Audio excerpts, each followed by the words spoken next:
नमस्कार, मी श्रीकांत उमरीकर. आपण पाहतात अॅनलायझर. लाईक करा, शेअर करा, सबस्क्राईब करा. अॅनलायझरचं ॲप डाउनलोड करा. ममता बॅनर्जीवरती आम्ही व्हिडिओ केलेला होता आणि जर वारंवार राज्य सरकार केंद्र सरकारच्या नावानं बॉम्ब करत असेल तर लोक दोन्हीपैकी एक व्यवहार्य पर्याय निवडतील. केंद्रातलं सरकार राज्यात आणतील किंवा राज्यातलं सरकार केंद्रात नेतील.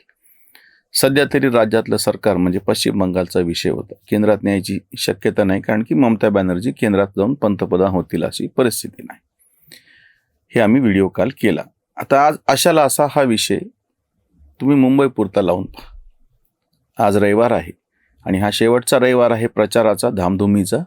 15 जानेवारीला मतदान होणार आहे आणि 13 तारखेला संध्याकाळी प्रचार संपेल आणि नंतर मग मतदानाच्या साठीचे सगळं महाराष्ट्र महानगरपालिकेच्या 29 निवडणुकांच्यासाठी महाराष्ट्र तयार असेल. 15ला मतदान होईल. आता तुम्ही शेवटच्या टप्प्यात जर बघताल तर 2 मुद्दे प्रामुख्यानं समोर येत आहेत.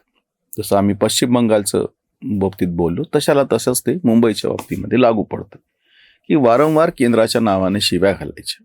वारंवार हा सगळा पैसा गुजरातमध्ये कसा नेला, मुंबई तोडण्याचा कसा डाव आहे, गुजरातला सगळं तुम्ही पहा. वारंवार हे करून झालं.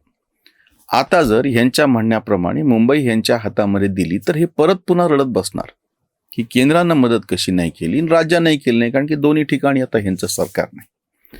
ठाकरे बंधू असो किंवा काँग्रेस प्रणित आघाडी असो किंवा कुठल्याही बाकीच्या विरोधकांच्या आघाड्या असो, कारण की आता इतक्या चिरफाळ उडालेल्या आहेत त्याच्या. इंडिया आघाडी नावाची काही गोष्ट शिल्लक राहिलेली नाही. प्रत्येक ठिकाणी काहीतरी वेगळीच आघाडी आहे. सर्वसामान्य मतदार व्यवहार्य पातळीवरती विचार असा करतील, केंद्रात आणि राज्यात जे सत्ताधारी आहेत त्यांना अनुकूल असलेले लोक आपण निवडून देऊ, बाकी सगळं बाजूला ठेवा. कारण की व्यवहार्य पातळीवरती कोणी असा विचार करतो की माझं काम झालं पाहिजे. त्याच्यामध्ये व्यक्तिगत पातळीवरचे स्वार्थ काही लोकांचे असतात, ते अगदी किरकोळ आहेत, तेही आपण बाजूला ठेवू. नेत्यांचे स्वार्थ बाजूला ठेवू. सर्वसामान्य मतदार काय म्हणून विचार करत असतात की जर आम्हाला केंद्रामध्ये आणि राज्यामध्ये जे सरकार आहे, जसं त्याला डबल इंजिनची सरकार असा शब्द वापरला गेला होता, त्याला जोडून जर आता आपण स्थानिक पातळीवरती सुद्धा त्यांना अनुकूल असणारं सरकार असा शब्द मी वापरतोय. प्रत्यक्ष भाजपचेच म्हणून म्हणत नाहीये. एकनाथ शिंदे असो, अजित पवार असो, यांचे उमेदवार स्वतंत्रपणे लढूनही लोक पर्याय म्हणून त्यांना स्वीकारतील. अगदी जो विषय कोणी फारसा चर्चेला नाहीये तो मी आता समोर मांडतोय. 2च दिवस आता उरलेले आहेत प्रचाराला. फार मोठ्या प्रमाणामध्ये दलित आणि मुस्लिम मतदान हे एकतर काँग्रेसच्या बाजूनं, जिथंच काँग्रेस सक्षम नसेल तर अजित पवारांच्या राष्ट्रवादीच्या बाजूनं वळताना दिसत आहे. कशामुळं?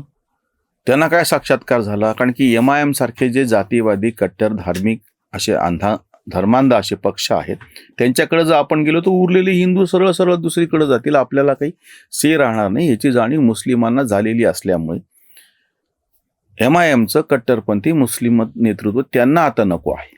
म्हणून त्यांच्यासाठीचा जो सेक्युलर पर्याय एकतर सरळ सरळ काँग्रेस आहे पंजाब, आणि दुसरा जो पर्याय त्यांच्यासमोर दिसतो आहे तो राष्ट्रवादीचं घड्याळ. त्याच्यामुळे त्यांच्या आपसामध्ये जी फाटाफूट झाली त्याचा एक फायदा सत्ताधाऱ्यांनाच होताना दिसतो आहे. म्हणजे दलित मुस्लिम आणि दलितही राजकारणाचं तुम्हाला मी सांगतो की अगदी इतके तुकडे पडले त्याचे आणि इतके गटतट झाले. इथं छत्रपती संभाजीनगरचं मी तुम्हाला उदाहरण सांगतो. या दलित राजकारण इतकं टोकाला गेलं होतं, इतके इगो टोकाला गेले होते की गंगाधर गाडे इथले दलित नेते, पॅन्थरचे नेते, आणि त्यांना मोठ्या हट्टानं मंत्रिपद पाहिजे होतं. मंत्रिपद दिलं गेलं पण ते आमदारच नव्हते. त्यांची 6 महिन्याची मुदत त्यांना दिलेली की आमदारपदे निवडून यायची. विधान परिषदेवरची कुठली जागा रिक्त झाली नाही. कुठल्याही आमदारांनी राजीनामा दिला नाही की ज्यांनी उभं राहून निवडणूक लढवावी, लोकांमध्ये निवडून यावं. शेवटी त्यांचं ते पद गेलं. या छत्रपती संभाजीनगरने असं दलित नेतृत्व बघितलं की ज्यांना हट्टानं 6 महिने का होईना मी मंत्री कसा आहे, नंतर आयुष्यभर नावाच्या पाठीमागं माजी मंत्री लिहिल. हा जो सगळा पोरखेळ दलित नेतृत्वानं केला होता, सर्वसामान्य दलितांनी असं बघितलं, एक तर त्याच्यातले पूर्वाश्रमीचे जे महार होते नवबौद्ध, त्यांनाच फायदे कसे मिळाले हा एक असंतोष, इतर दलितांना मिळाले नाहीत त्याचे. आणि दुसरा असंतोष की हे सगळे मांडवली करतात, स्वतःचा काही ना काहीतरी थोडा मोठा फायदा करून घेतात. आंबेडकर जयंतीसाठी एवढ्या मोठा खर्च करणे, DJ लावणे, मिरवणुका काढणे, ह्याच्याशिवाय पलीकडं विकासाचं, सार्वंगीण सगळ्यांच्या उत्थानाचं म्हणून काही हे राजकारण करत नाहीत. ह्यांच्या नादाला किती वर्ष लागायचं?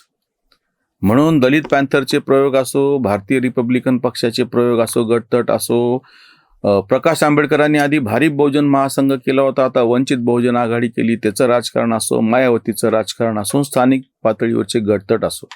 माझं परभणी मूळचं गाव आणि आता छत्रपती संभाजीनगर दोन्ही ठिकाणी मी बघितलं की दलित नेतृत्व तिथे जे तयार झालेलं होतं स्थानिक पातळीवरचं, त्यांनी ज्या पद्धतीचं मांडवली राजकारण केलं त्या सगळ्याचा परिणाम दलितांच्या दृष्टीनं वाईट असा झाला की हे पूर्णपणे नेतृत्व बेदखल केलं गेलं.